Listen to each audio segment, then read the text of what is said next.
Latest updates में आपका स्वागत है। मैं आपको एक कहानी सुनाना चाहता हूँ, मेरी अपनी कहानी। कुछ ही दिन पहले की बात है, मैं अपने परिवार के साथ दुबई में था। सब कुछ बिल्कुल नॉर्मल था। हम छुट्टियां मना रहे थे। हमारी सुबह की फ्लाइट थी और हम एयरपोर्ट के लिए निकल चुके थे। हमें हमें ज़रा भी अंदाज़ा नहीं था कि अगले कुछ घंटों में हमारी दुनिया पूरी तरह से बदलने वाली है। जैसा मैंने कहा, दुबई में उस वक्त सब कुछ सामान्य लग रहा था। लेकिन मिडिल ईस्ट में शांति कितनी नाजुक होती है, ये समझने के लिए कभी-कभी सिर्फ एक फ्लाइट ही काफ़ी होती है। हमारी फ्लाइट ने टेक ऑफ किया और कुछ ही घंटे बाद पायलट ने एक अनाउंसमेंट की। एक ऐसी खबर दी जिसने प्लेन में बैठे हर इंसान को सन्न कर दिया। खबर थी, अमेरिका और इजराइल ने ईरान पर एक बहुत बड़ा, एक फुल स्केल हमला शुरू कर दिया है। और अचानक हम सिर्फ यात्री नहीं रहे, बल्कि हम एक बहुत बड़े जियोपॉलिटिकल संघर्ष के पहले गवाह बन गए थे। उस वक्त हवा में तो सबसे बड़ी चिंता यही थी कि कहीं हमारी फ्लाइट इन मिसाइलों के रास्ते में तो नहीं है। लेकिन जब हम जमीन पर उतरे तो संघर्ष की असली तस्वीर और भी भयानक थी। दुबई एयरपोर्ट पर चारों तरफ अफरा तफरी मची हुई थी। फ्लाइट्स कैंसिल हो रही थीं और हवा में एक अजीब सी दहशत थी। तो ईरान का जवाब क्या था? उन्होंने 1, 2 या 100 नहीं, बल्कि पूरी 1137 मिसाइलें दागीं। सोचकर देखिए, 1137 मिसाइलें सिर्फ यूएई पर। ये नंबर खुद में ही चौंकाने वाला है और ये दिखाता है कि इस तरह की लड़ाई का असर सीधा आम लोगों पर कैसे पड़ता है। बिल्कुल उन हजारों लोगों की तरह जो उस एयरपोर्ट पर फंसे हुए थे।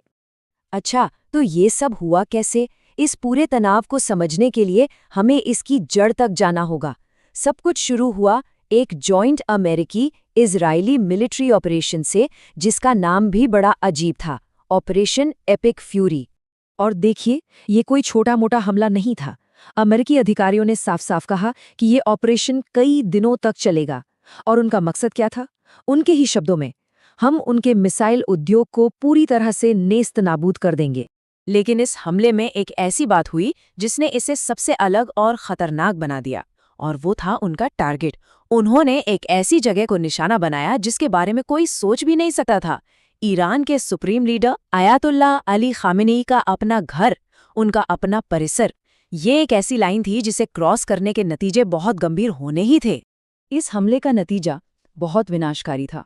इसमें न सिर्फ सुप्रीम लीडर और उनके परिवार की जान गई, बल्कि उसी वक्त वहां एक मीटिंग में मौजूद ईरान की टॉप मिलिट्री लीडरशिप का एक बहुत बड़ा हिस्सा भी खत्म हो गया।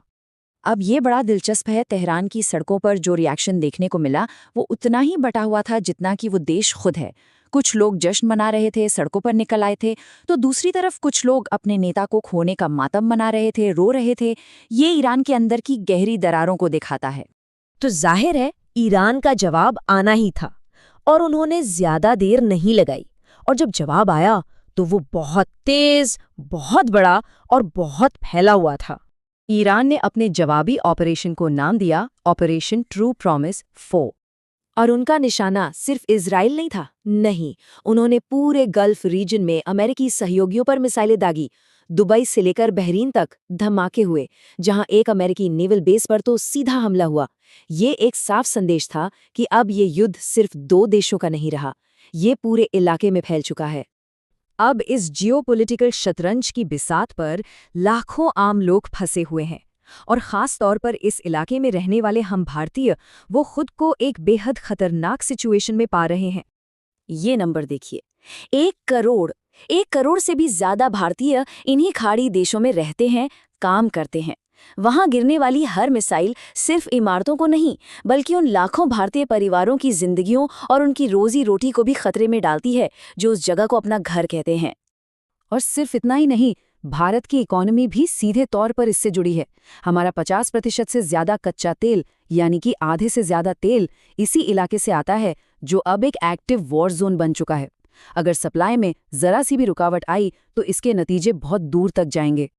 और यहीं से वो सवाल खड़ा होता है जिसे एक्सपर्ट्स भारत के लिए एक बुरे सपने जैसा बता रहे हैं। सवाल ये है कि क्या होगा अगर ईरान स्ट्रेट ऑफ हॉर्मुज़ को बंद कर दे, ये वो पतली सी समुद्री पट्टी है जहां से दुनिया का इतना सारा तेल गुजरता है। अगर वो रास्ता बंद हो गया तो समझ लीजिए कि पूरी दुनिया की इकोनॉमी का इंजन ही रुक जाएगा। और रिपोर्ट्स तो यही बता रही हैं कि ईरान अब बस यही कदम उठाने की सोच रहा है। लेकिन एक मिनट, क्या ये हमला बिल्कुल अचानक हुआ या इसकी तैयारी काफी पहले से चल रही थी? अगर हम घटनाओं के क्रम को देखें तो लगता है कि इसकी पटकथा काफी समय से लिखी जा रही थी। जरा इस टाइमलाइन पर गौर कीजिए। दिसंबर 2025 में ईरान की इकोनॉमी पूरी तरह बैठ जाती है।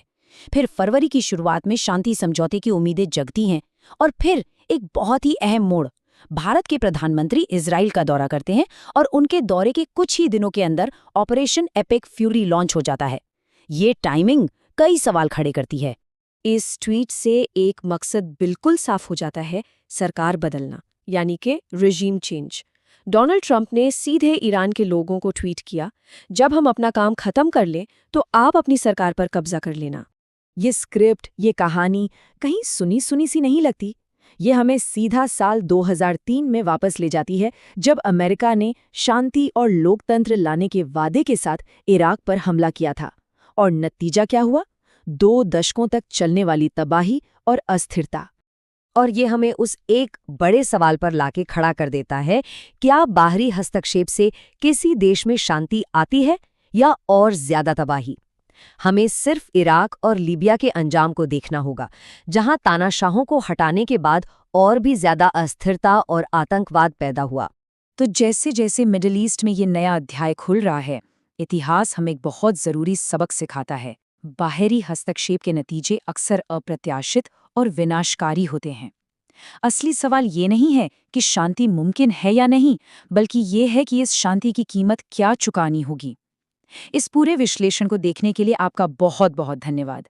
आपका सपोर्ट हमारे लिए सब कुछ है। अगर आपको हमारा काम पसंद आता है तो लेटेस्ट अपडेट्स को सब्सक्राइब जरूर करें, ताकि हम आगे भी आपके लिए ऐसी जानकारी लाते रहें।